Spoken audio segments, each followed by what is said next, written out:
আসসালামু আলাইকুম। এইরকম সুন্দর একটা তেহারি বানাবো আর সেটার রেসিপি আপনাদের সাথে শেয়ার করব না, সেটা কি করে হয়? তো রেসিপিটা একদম ডিটেলসে দেয়াতে একটু লম্বা হয়ে গেল ভিডিওটা। প্রথমেই চলে আসলাম মাংসগুলোকে খুব ভালো করে ধুয়ে নিয়েছিলাম, তারপর 2.5 ঘন্টা পানিতে ভিজিয়ে রেখে দিয়েছিলাম। জন্য মাংসটা একেবারেই সাদা থপথপে হয়ে গেছে। আর মাংসর সিলেকশন দেখেন, এখানে কিন্তু চর্বি, হাড় সহ মাংস সব একসাথে রয়েছে। তো সুন্দর পরিষ্কার করে ধুয়ে নেওয়া মাংসের মধ্যে প্রথমেই আমি দিয়ে দিলাম টক দই, তারপর আদা রসুন বাটা, জিরার গুঁড়া, তারপর দিয়েছি গোটা গরম মশলা, সাথে অনেকগুলো কাঁচামরিচ কুচি, পেঁয়াজ কুচি, অল্প একটু সরিষার তেল, বেশ খানিকটা সয়াবিন তেল, অল্প একটু বিরিয়ানি এসেন্স, অল্প একটু কেওড়া জল। এই সব কিছু দিয়ে ভালো করে মাখিয়ে নিয়েছি। এই মাখানোটা খুব ইম্পর্ট্যান্ট। ভালো করে মাখিয়ে নিয়ে আমি কিন্তু প্রায় ঘন্টাখানেক মাংসটা রেস্টে রেখে দিয়েছিলাম। এটাকে মেরিনেশন বলতে পারেন। তো এই মেরিনেশন প্রসেসটা কিন্তু খুব ইম্পর্ট্যান্ট, এবং আমি এখানে কোনো কিছু ভেজে বা সেদ্ধ করে দিইনি। দেখতেই পাচ্ছেন, একেবারেই ভালো করে পরিষ্কার করে ধুয়ে নেওয়ার পরে মাংসগুলোর মাঝে আমি চর্বি সহ মাংসগুলোর মাঝে আমি সব মশলাগুলো দিলাম এবং ভালো করে মাখিয়ে নিলাম। লবণ কিন্তু এখনও দিইনি। তারপর 1 ঘন্টা পর চুলার আগুনটা জ্বালিয়ে দিলাম এবং তারপর আস্তে আস্তে আস্তে আস্তে মাংসটা কষানো শুরু হলো। মাংসটা আপনি দেখেন, মাংসটা যখন কষানো হচ্ছে একেবারেই সাদা, কোনো রকমের এক্সট্রা রক্ত পানি বের হচ্ছে না, কারণ ওই যে অনেকক্ষণ ভিজিয়ে রেখেছিলাম পানিতে, তাই। এবং দেখেন এখন কষানো হয়ে গেছে। কষানো হয়ে যাওয়ার পরেও কিন্তু মাংসটা কালো হয়নি, তরকারিটা সাদা সাদাই রয়েছে।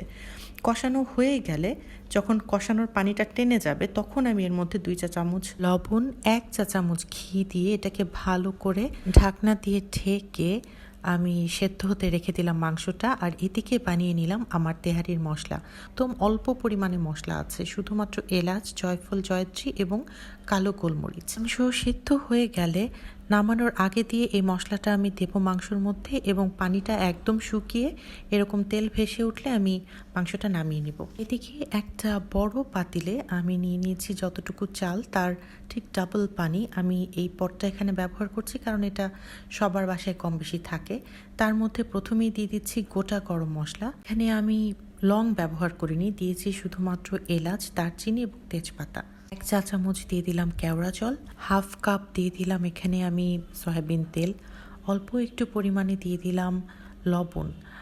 লবণ এমনভাবে এখানে দিতে হবে যাতে আপনার পানিটা বেশ নোনতা হয়।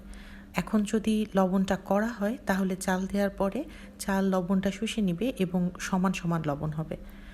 আমি এখানে দিয়ে দিচ্ছি গুঁড়ো দুধ। গুঁড়ো দুধ এখানে আমি পুরোপুরি 2 টেবিল চামচ দিচ্ছি না, 2 টেবিল চামচ থেকে একটু কম দিয়েছি, কারণ আমি এখানে সম্পূর্ণ 1 কেজি চাল ব্যবহার করছি না। চাল ব্যবহার করছি 750 গ্রাম। আর এটাই হচ্ছে আমার সেই সিক্রেট ইনগ্রিডিয়েন্ট, পাইনাপল কুচি, মানে আনারস কুচি। এটা আমি পুরোটাই এখানে দিয়ে দিব। 1 কাপ পরিমাণ আছে। আপনারা চাইলে এটা জুস করে 1/2 কাপ পরিমাণ জুস এখানে অ্যাড করে দিতে পারেন। পানির সাথে তেমন একটা এদিক সেদিক হবে না, অসুবিধা নেই। তবে পিউরি দিবেন না, যদি জুস দেন জুসটা ছেঁকে দিবেন। আর যদি আস্ত দেন তাহলে এভাবে দিতে পারেন, যথেষ্ট ফ্লেভার রিলিজ করে। আমি এখানে দিয়ে দিচ্ছি আরও 1 চা চামচ আপনার ঘি, এবং পানিটাকে বয়েল আসা পর্যন্ত অপেক্ষা করব। পানিটা বয়েল আসলে প্রথমে আমি এখানে 10-12টা কাঁচামরিচ দিয়ে দিচ্ছি। আপনারা এখানে 20টা পর্যন্ত ব্যবহার করতে পারেন। দিয়ে দিচ্ছি চিনি গুঁড়া চাল। চিনি গুঁড়া চালটা আমি আগে থেকে ধুয়ে 20 মিনিটের মতো ভিজিয়ে রেখেছিলাম, তারপর পানিটা ছেঁকে নিয়েছি, এর মধ্যে দিয়ে দিচ্ছি। আচ্ছা, এইবার দেখেন চালটা দিয়ে আমি কিন্তু হাই হিটে রেখেছি এখন চুলাটা। এই অবস্থায় হাই হিটে রেখে আমি 4 মিনিট চাল করব, এবং 4 মিনিটে আমার চাল এবং পানি লেভেল হয়ে গেলে প্রথমেই আমি এতে দিয়ে দিব আমার সেই মাংসগুলো, তেহারির মাংসগুলো, এবং তারপর এইরকম গোল গোল আলু। এই আলুটা একেবারেই অপশনাল, আমি এটা লবণ দিয়ে সেদ্ধ করে নিয়েছি আগে থেকে। ছোট আলু ব্যবহার করলে আমি অবশ্যই সেটা লবণ দিয়ে আলাদা করে সেদ্ধ করে নিই। এই আলুতে লবণও ঢোকে এবং ছিলতেও সুবিধা হয়। মাংস এবং আলু চালের মধ্যে অ্যাড করার পরপরই তেহারি দমে দেওয়ার টাইম চলে আসবে। এর মধ্যে অলরেডি 4 মিনিট থেকে 6 মিনিট হয়ে গেছে, মানে এই মাংস এবং আলু দেওয়ার প্রসেসটা টোটাল 2 মিনিটের মধ্যে কমপ্লিট হয়ে যাওয়ার কথা।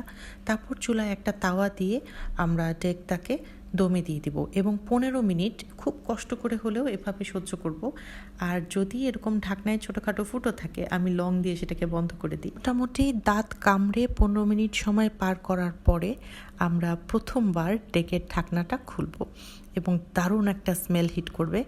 আমরা চালগুলোকে এভাবে উল্টে দিব, উপরের চাল নিচে, নিচের চাল উপরে, এবং খুবই সাবধানে এভাবে উল্টে দিয়ে লেবেল করে আবারও 15 মিনিটের জন্য দাঁত কামড়ে বসে থাকবো।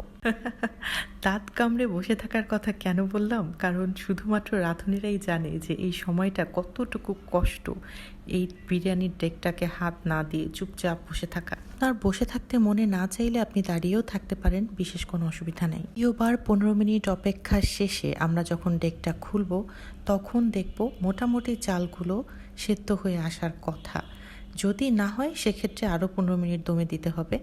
তো এইবার আমরা ঢাকনা খুলে এর উপরে দিয়ে দিব 1 চামচ ঘি এবং আরও বেশ কিছুটা সরিষার তেল।